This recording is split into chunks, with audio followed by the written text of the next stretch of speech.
Bienvenue à côté de l'usine de fabrication de puces la plus perfectionnée du monde. Bienvenue à Fab 18. Fab 18, c'est l'usine de production à haut rendement la plus perfectionnée de la planète, la seule qui soit capable de fabriquer des puces en 3 nanomètres. Pour venir à côté de Fab 18 et se rendre un petit peu compte de l'immensité de ce site industriel, que faut-il faire? Bien d'abord, il faut prendre un avion pour aller à Taïwan, atterrir à Taipei et prendre un train pour descendre dans le sud de l'île. Regardez sur la carte ici à Tainan, où à TSMC, c'est-à-dire le grand champion des technologies, même d'ailleurs le gros champion industriel de Taïwan, il y avait déjà de nombreuses usines. En 2018, il commence la fabrication de cette usine, de ce gigantesque complexe de fabrication, et c'est en 2022 qu'il va commencer doucement à lancer la production de puces en 3 nanomètres. Si vous ne suivez pas l'actualité des semi-conducteurs, des processeurs si vous voulez, qu'est-ce que ça veut dire 3 nanomètres? Eh bien ça veut dire que TSMC, le taïwanais, est le seul à être capable de graver très finement les processeurs. Et là encore, qu'est-ce que ça veut dire graver finement les processeurs? Eh bien plus on peut faire des circuits petits,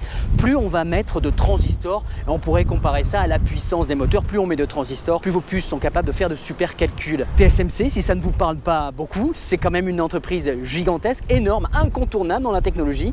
Imaginez plutôt si vous avez une Xbox, une PlayStation, d'ailleurs si vous avez une voiture électrique, une Tesla, si vous avez un smartphone, Android ou iOS, eh bien vous avez forcément des puces de TSMC, et vous avez plus particulièrement les puces les plus avancées, les plus chères. Et c'est pour ça que la valorisation boursière de TSMC oscille entre 460 et 480 milliards de dollars. C'est considérable, c'est le champion du petit état sud-est asiatique, c'est le joyau de Taïwan, et c'est pour ça qu'on ne m'a pas laissé m'approcher beaucoup plus de l'entrée. Qu'est-ce que ça veut dire d'être ici à Tainan, à côté de l'usine Fab 18? Eh bien, c'est d'abord de se rendre compte de l'immensité de ce parc industriel, parce que comme vous pouvez le voir ici sur les images de Google Maps, le site est gigantesque. L'allée sur laquelle je suis en train de marcher, elle fait, je crois, aux alentours de 1,2 ou 1,4 km. C'est-à-dire que pour faire le tour de l'usine, c'est globalement 4 km et des brouettes. Et ça, c'est pour faire le tour d'une partie de Fab 18, parce qu'en fait, le site est réparti sur plusieurs pôles. Regardez encore ces images, on va zoomer out. Il y a aussi Fab 14 à côté, je crois. Il y a tout un tas d'éléments. Et puis, mettez un petit peu en contexte, une usine de semi-conducteurs, c'est quoi? Eh bien, c'est bien évidemment des sites de fabrication, mais c'est aussi tout un tas de fournisseurs. Nous sommes évidemment en campagne, là où les terres coûtent moins cher, là où il y a aussi beaucoup d'eau, parce que nous parlons ici de fabrication de semi-conducteurs. Et qu'est-ce que cela demande? Eh bien, 3 choses fondamentales: énormément d'eau, beaucoup d'énergie, et j'ai vu beaucoup de transformateurs dans le coin, et surtout énormément de chimie. Alors, peut-être que sur ma GoPro, vous allez pouvoir voir sur le grand angle ici, vous avez des silos, voilà.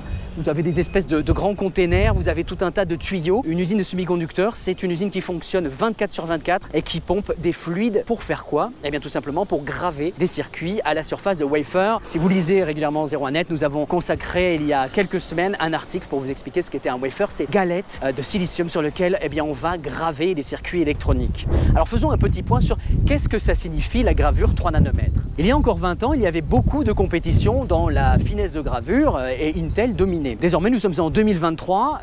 Intel est un tout petit peu à la traîne. On en attend beaucoup. On attend beaucoup du retour de l'américain. Mais au firmament de la finesse et de la qualité de gravure, il y a essentiellement 2 entreprises. Il y a le coréen Samsung, qui est un géant que vous connaissez pour les téléphones, mais il fait aussi quantité d'appareils, que ça va du frigo, des puces mémoire, et là c'est important, des processeurs aussi. Vous vous rappelez peut-être des puces Exynos dans les Samsung Galaxy. Samsung est vraiment une entreprise à tout faire qui s'est aussi spécialisée beaucoup dans l'électronique, un peu à la manière de Sony. TSMC, c'est tout autre chose. Elle a été fondée en 1987 et depuis, elle ne fait qu'une seule chose, mais elle le fait bien. Elle grave des processeurs pour des clients. Car alors que Samsung effectivement a des clients aussi, rappelez-vous, ils ont gravé des puces Snapdragon pour les smartphones Android, TSMC n'a jamais cherché à concurrencer ses clients, et c'est pour ça que plus de 500 entreprises lui font confiance. Si l'entreprise fabrique plus de 50 ou je crois 55% des semi-conducteurs dans le monde, ce qui est encore plus important, c'est qu'elle fabrique plus de 90% des processeurs les plus avancés. Personne n'arrive à égaler TSMC. Eh bien, dans beaucoup de choses, d'abord dans le savoir travailler avec ses clients, dans la qualité de la gravure, dans les volumes de production et dans les rendements. Rendez-vous compte, alors que Samsung a déjà investi des dizaines de milliards de dollars pour lui aussi graver en 5 et 4 nanomètres, eh bien ça a fait plusieurs contrats que TSMC finit par lui ravir pour une bonne et simple raison, c'est que TSMC à chaque fois est meilleur. D'où il tient ses qualités? Eh bien fondamentalement de ce que je vous ai dit, TSMC s'est toujours mis uniquement au service de ses clients et a fini par dépasser Intel et Samsung, eh bien en se concentrant sur une seule chose, chose, la qualité, le secret et les rendements.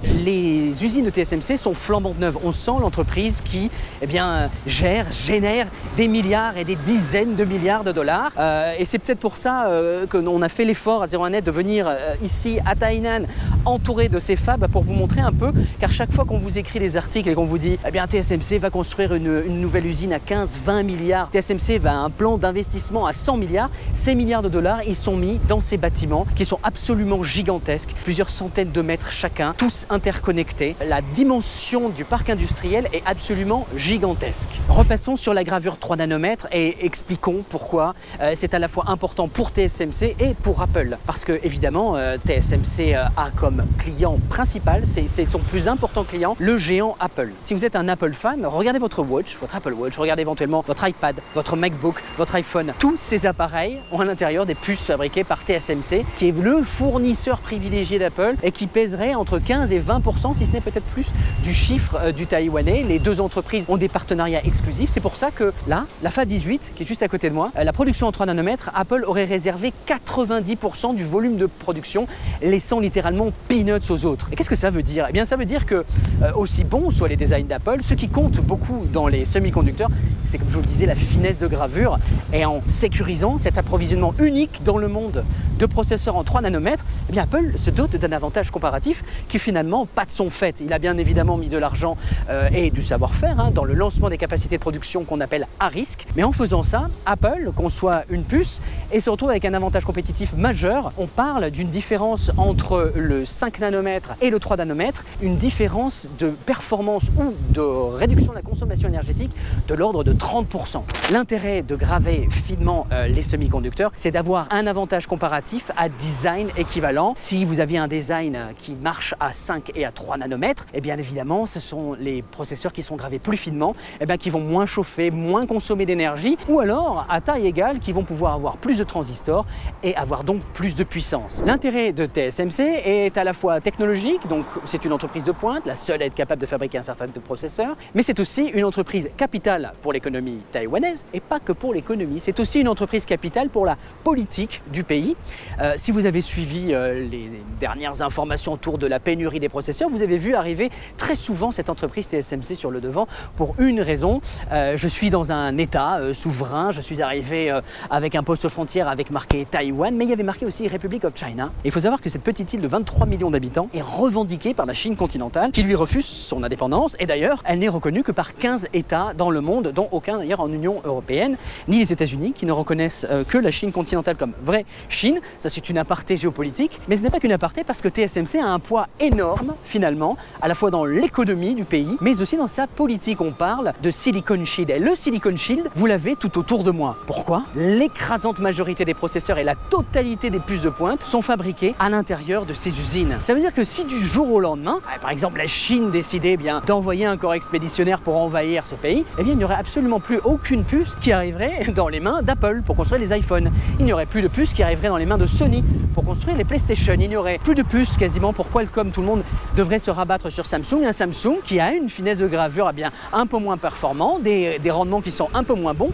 et donc toute l'industrie électronique serait chamboulée. Alors ce Silicon Shield, qu'est-ce que c'est? Ce sont ces grands bâtiments. C'est cet intérêt économique et géostratégique qui permet au gouvernement de Taïwan d'avoir, si ce n'est un moyen de pression, en tout cas un moyen de séduction vis-à-vis des entreprises et du gouvernement américain pour lui assurer une protection en face de la Chine continentale. Protection dont elle a besoin. On parle ici d'un petit pays, c'est très paisible, 23 millions d'habitants face à une grande Chine, 1,4 milliard d'habitants, et surtout des appétits de plus en plus féroces avec une politique intérieure et extérieure de plus en plus tendue. Ça paraît assez incroyable. On a commencé à vous faire visiter les abords d'une usine. On vous parle de l'intérieur de vos produits électroniques et on finit un petit peu comme aux 20h à parler de géopolitique parce que tout ça est évidemment très intriqué. Le site de Tainan est extraordinaire. Je continue à marcher depuis tout à l'heure. Je pense que ça va bientôt faire 1,2 km et je vais pouvoir commencer à faire le tour d'un des 6 ou 7 côtés de cette portion de l'usine. Il y en a d'autres de l'autre côté. C'est absolument gigantesque. C'est assez calme. C'est absolument silencieux autour. Il n'y a pas un papier qui traîne. On sent ici la puissance économique de TSMC et on se sent assez humble quand on visite d'autres sites industriels parce que pour avoir visité l'usine d'Intel qui est à Kiryat Gat en Israël,